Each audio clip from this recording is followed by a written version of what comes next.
प्रिय विद्यार्थियों, हम पढ़ने जा रहे हैं कक्षा 10 से नेक्स्ट पाठ नंबर 13 मानवीय करुणा की दिव्य चमक, जो कि संस्मरण एक कला के रूप में लिखा गया है और सर्वेश्वर दयाल सक्सेना के द्वारा ये लिखा गया है। यहाँ पर फादर को जहरवाद से नहीं मरना चाहिए था। जहरवाद का तात्पर्य दिया गया है पीठ पर एक, जिसको कह सकते हैं फोड़ा होता है, पीठ के ऊपर एक फोड़ा होता है जो जहर से बना हुआ होता है।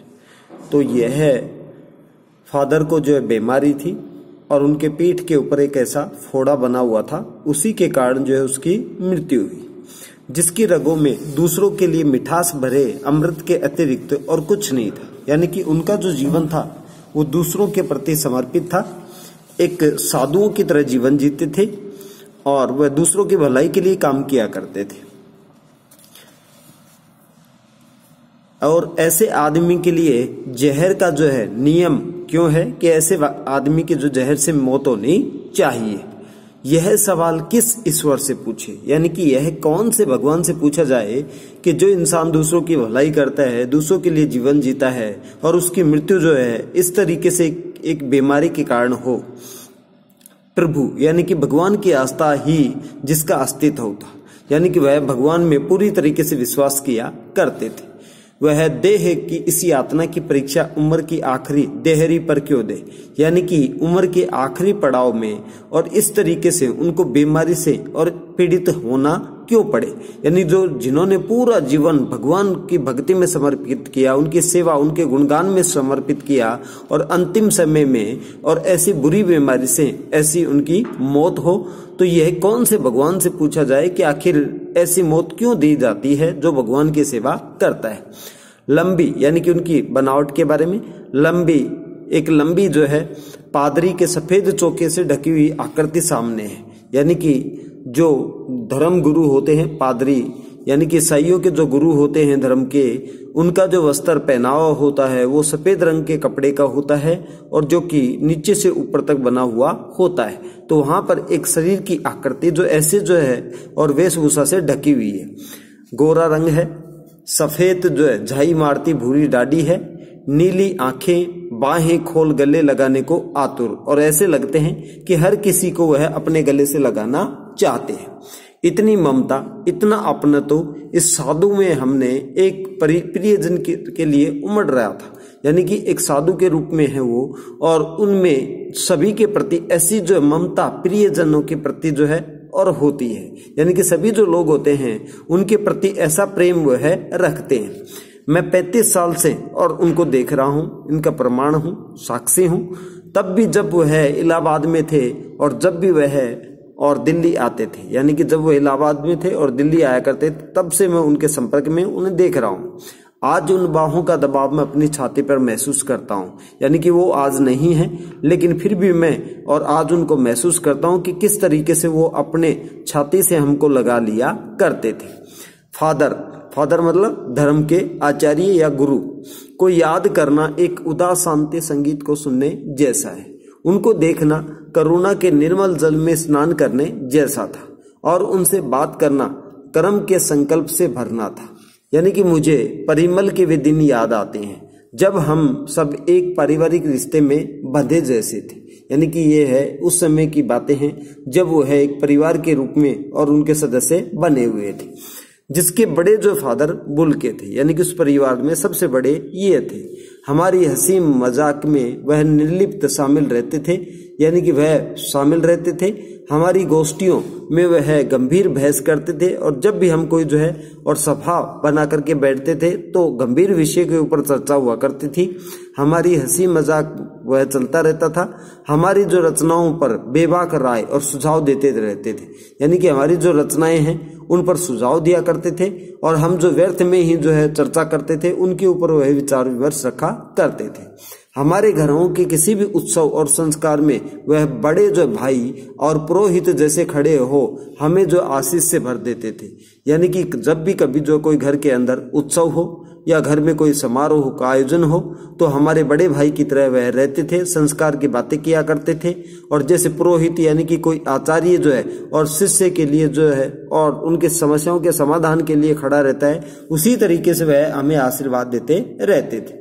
मुझे अपना बच्चा और फादर का उसके मुख में पहली बार अन्न डालना याद आता है, यानी कि वह मुझे अपना बच्चा समझते थे और पहली बार जो है मेरे मुख के अंदर उन्होंने ही जो है अन्न डाला है, आज मुझे याद है।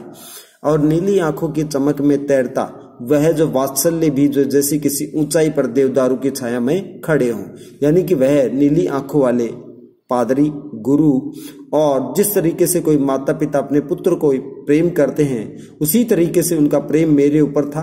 और ऐसे लगता था जैसे देवदारू लंबा जो है एक पेड़ होता है और वह छाया के लिए समर्पित है, उसी तरीके से वह तत्पर हमारे सामने सहयोग के लिए तैयार रहा करते थे।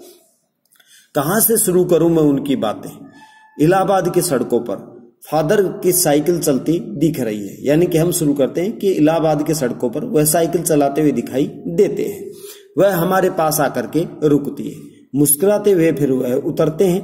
देखिए देखिए, मैंने उसे पढ़ लिया और मैं कहना चाहता हूं, उनको क्रोध में कभी मैंने नहीं देखा और आवेश में देखा है, यानी कि हमेशा उनको जोश में देखा है और ममता तथा प्यार में लबालब छलकता हुआ है महसूस उनको मैंने किया है, यानी कि हमेशा वो दूसरों के लिए और प्रेम ही जो उमाड़ा करते थे, या कह सकते हैं कि हमेशा वह दूसरों पर प्रेम लुटाया करते थे। अक्सर उन्हें देख करके लगता है कि बेल्जियम में इंजीनियरिंग के अंतिम वर्ष में पहुंच करके, यानी कि बेल्जियम एक स्थान है और वहां पर ये है इंजीनियरिंग के अंतिम वर्ष की पढ़ाई कर रहे थे और तभी उनके मन में सन्यासी बनने की इच्छा जाग गई। और जबकि घर जो है पूरी तरीके से भरा पूरा था, 2 भाई थे, एक बहन थी, माँ थी, पिता थे और सभी इसके अलावा सदस्य थे, वो इनके घर में थे। फिर उसके बाद में यह है इनकी आकृति है। फिर उसके बाद में आपको अपने देश की याद आती है, यानी कि हमने उनसे चर्चा की तो उनको जो हमने कहा कि आपको भी अपने देश की याद आती होगी। मेरा देश तो अब भारत है, तो उन्होंने जवाब दिया कि मेरा देश तो अब भारतीय ही है। मैं जन्मभूमि की पूछ रहा हूं। फिर लेखक कहता है कि नहीं, मेरा मतलब है आपका जन्म कहाँ पे हुआ। उनके उस जन्म का तो आपको जो है कुछ लगाव होगा या वहां की याद आती होगी। हाँ आती है, ये जो ये उत्तर दिया बहुत सुंदर है। मेरी जन्मभूमि रेम्स चैपल, यानी कि रेम्स चैपल में इनका जन्म हुआ था। घर में ही किसी की याद, यानी फिर उसको लेखक कहता है कि ऐसा कोई घर में जिसकी ज्यादा याद आती हो, तो फिर कहता है हाँ माँ की याद आती है, बहुत आती है। फिर अक्सर माँ की यादों में वह डूब जाते हैं, ऐसा मैंने उनको देखा है। उनकी माँ की जो चिट्ठियां अक्सर उनके पास आती थी और अपने अभिन्न मित्र डॉक्टर जो रघुवंश को वह चिट्ठियां सुनाते थे, दिखाते थे। पिता और भाइयों से उनका बहुत लगाव नहीं था। पिता व्यवसायी थे, एक भाई वही जो पादरी हो गया था, यानी कि धर्म का आचार्य बन गया था, गुरु बन गया था। एक भाई काम करता था, उसका परिवार है। बहन सख्त और जिद्दी है। बहुत देर से उसने शादी की, यानी बहुत काफी लंबे समय बाद में उसने अपने जीवन का निर्वाहन किया, यानी कि पत्नी उनके जीवन में जो है इस तरीके से सहयोग के लिए आई। फादर को अकाद बार उसकी शादी की चिंता व्यक्त करने और उन दिनों देखा, यानी कि फादर को जो बहन की शादी की चिंता करते हुए देखा। भारत में बस जाने के बाद 2 या 3 बार जो अपने परिवार से मिलने वह बाहर से बेल्जियम गए थे, यानी कि रेम्स चैपल जो है बेल्जियम में है और वहीं पर वह जन्मभूमि है उनकी। लेकिन मैं तो सन्यासी हूं। इसके बाद में उन्होंने कहा आप सब छोड़ करके चले आए हैं। प्रभु की इच्छा है कि वह बालकों की सी सरलता से मुस्कुरा कर कहते हैं, यानी कि उन्होंने कहा भगवान की इच्छा हुई और इसलिए मैं सब कुछ छोड़ करके सन्यासी बन गया। माँ ने बचपन में ही जो है घोषित कर दिया था, यानी कि उन्होंने कह दिया था कि लड़का तो हाथ से गया, यानी कि हमारी कहना सुनना नहीं मानता है। और सचमुच इंजीनियरिंग के अंतिम वर्ष की पढ़ाई छोड़ करके फादर बुल्के से सन्यासी होने पर जब धर्म गुरु के पास गए और कहा कि मैं जो है सन्यास लेना चाहता हूं, तब एक शर्त रखी कि सन्यास लेते समय सन्यास चाहने वाली शर्त रख सकता है, और वो शर्त रखी कि मैं भारत में जाऊंगा। ये उन्होंने शर्त रखी। भारत जाने की बात क्यों उठी ये तो नहीं जानता, पर बस मन में ऐसा था और उनकी शर्त मान ली गई और वह भारत आ गए। और पहले जो है और जिसेट संघ में 2 साल पादरियों के बीच और धर्माचार्य की जो उन्होंने पढ़ाई की और फिर 9-10 वर्ष जो है दार्जिलिंग में वह पढ़ते रहे। अब दूसरे भाग में हम पढ़ने जा रहे हैं।